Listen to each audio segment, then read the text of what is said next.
All right, guys, welcome back to another video. It's your man Jay Will. So here's my final thoughts on the LG Stylo 4. Now, this phone, some people are saying this phone costs $30, and it doesn't cost exactly $30. It's, if you do a port, a lot of places, I think now Metro, I think is giving it to people for $30 when you switch carriers.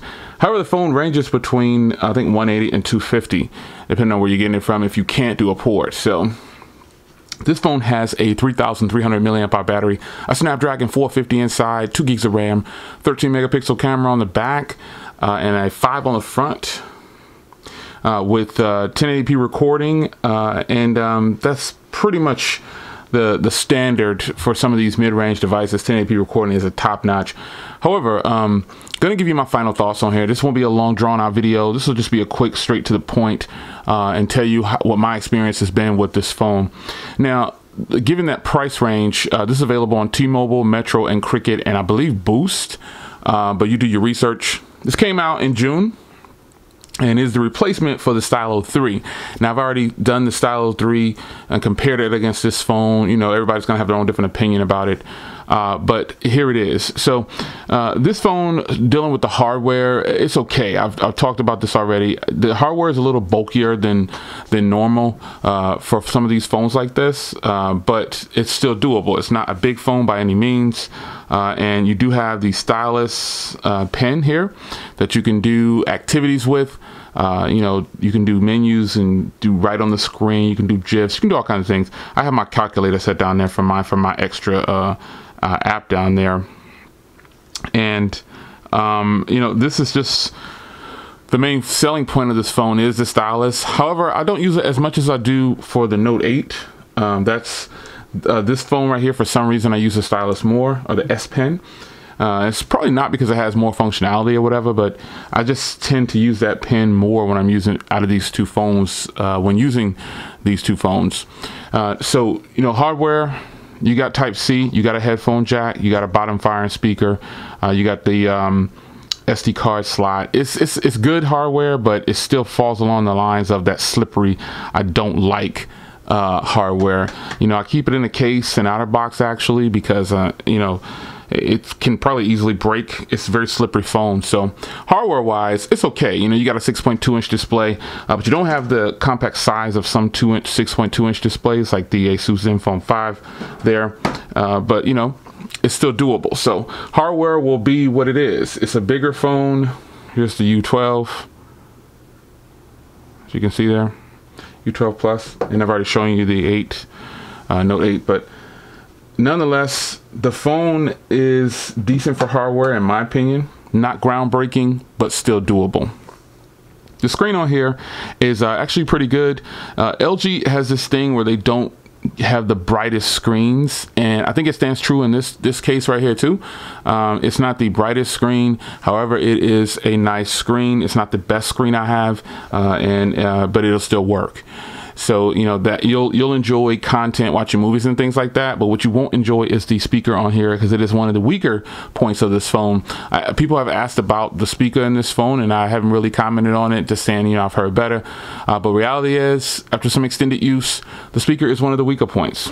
So that's just what it is. Now, performance is where, you know, a lot of people really are concerned with, and I've said in multiple videos that I like the Stylo 3 in some areas a little bit better than this phone. But performance is pretty smooth on here. It has the 8.8 Android 8.1.0, but the 2 gigs of RAM is another weak point for this phone. Even though this phone has the Snapdragon 400 series in here, 450, I think, or something like that, but it's still not the best performer for what it's being sold at for the price.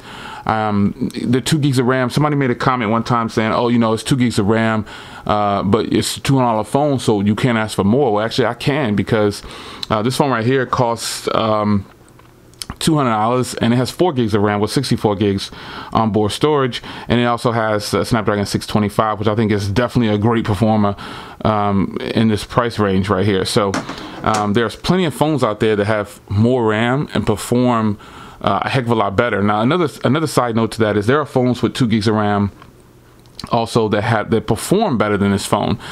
Something about this combination, what the LG has set up here, it's not the snappiest, and you know, there are some times where I experience some lag, but that's just the way it's going to be. And it's not so much, I don't think, because of the 2 gigs of RAM only at this point. It has to do with the optimization of where the phone is set up. And this is something that LG could work on. I have a lot of LG phones. I have the Q6, which I think is great. And I've purchased nearly every LG phone with the exception of the latest one. Those are the higher end flagships that they have. I don't see the value in those yet. But the Stylo 4 is a premium feeling device. The performance is what it is. But I am disappointed with the performance at this price range because, again, I have so many other phones that perform better in this price range, or some that cost less.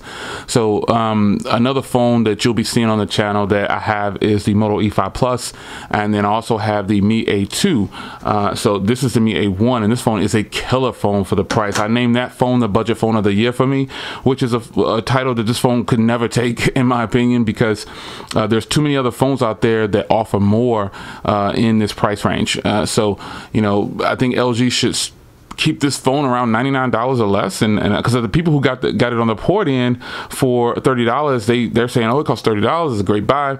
Yes, for $30, it's obviously going to be a fantastic buy. I compared this phone next to the Blade Z Max, and I think the Blade Z Max is the better choice for me. You may disagree with that, and that's totally your choice, but I feel like the Blade Z Max is the better phone of these two. And again, you have your own opinion about that, but having them with the extended use, and I've had the Blade Z Max obviously longer, but I don't plan on getting rid of this phone just because it's not one of my favorites. So updates can happen, updates can help a phone out. So with that being said, that's how I feel about the performance on this phone compared to other phones in a price range. It's just not worth at that point for me because I have tons of other phones. And when I say I have tons of other phones, I really do. So check the channel, you know, scan back and check that out. So camera quality and things on these, to me, the camera quality is pretty decent. It's, you know, I compared it next to the Stylo 3 Plus, which is what you guys wanted to see, you requested, and you know, it's some people are not really considering this an upgrade, but I think it's a mild upgrade in the hardware, but I just prefer still the hardware on the Stylo 3 Plus, and that's a personal preference. You got to remember, this is my point of view through this here camera. Yours is going to be different for when you have both of them in hand, so keep that in mind. Where the phone does shine at is the battery life. The battery life is actually pretty decent. I'm getting really long battery life. This is a 1080p display, but you know, the 3300 milliamp hour battery in here is gonna be good. There's no way that a phone should get bad battery life with a 1080p display with this Snapdragon 400 series processor and a 3300 milliamp hour battery. You just shouldn't get bad battery life out of this thing. So not much more I want to say about this phone, man. It's, you probably think I don't like it or I hate it or whatever. Hate is a strong word. It is a good phone. I just don't think it's worth $250 that T-Mobile's charging, and I don't think it's worth anything over $99 compared to all the phones out there that you can get. You know, for $100 to $200 or $250, you get so much more. So you be the judge. You tell me what you think. It's your man Jay Will. Quick rundown of the Stylo 4. It's a good phone. It is offering some of the current standards like 18:9 ratio. You do get the stylus. You do get a 13 megapixel camera on the rear. You know, you get a 6.2-inch display. Those things aren't exciting anymore to a certain extent. There's really the problem with I think this phone I'm having is there's nothing that's a standout breakout feature besides the stylus. And on the Stylo 3, I really enjoyed the hardware. I really enjoyed the battery life because it was removable. And the cameras on here compared to the Stylo 3 wasn't a very big upgrade. You know, so that's just my opinion. You know, you draw your own conclusions on what you think a really nice budget phone is. But I'm telling you, if you've never had a Mi A1, and my SIM card's in here because I'm using this right now, in preparation for my video for the Mi A2, which you will see an unboxing video on that, so stay tuned. It might already be up depending on when you're watching this. But this phone works very well, and it is, even though it's the lesser of the two, if you will, as far as today's standards, this feels better. It's more premium. The cameras are better, and there's just a bunch. You know, all of my Xiaomi phones are better than this this Stylo right here, in my opinion. So you do your own research, you come up with your own conclusions on what you think is great. But LG put together a pretty nice package here, fast charging or whatever. You know what I'm saying? It's pretty good. But there's still nothing groundbreaking about this phone, and it's such a disappointment because the Stylo line could be so much better. It could be so much better. So it's your man Jay Will. I'm out. I want to do a quick video on this one. So I'll see you guys in the next video. Take care.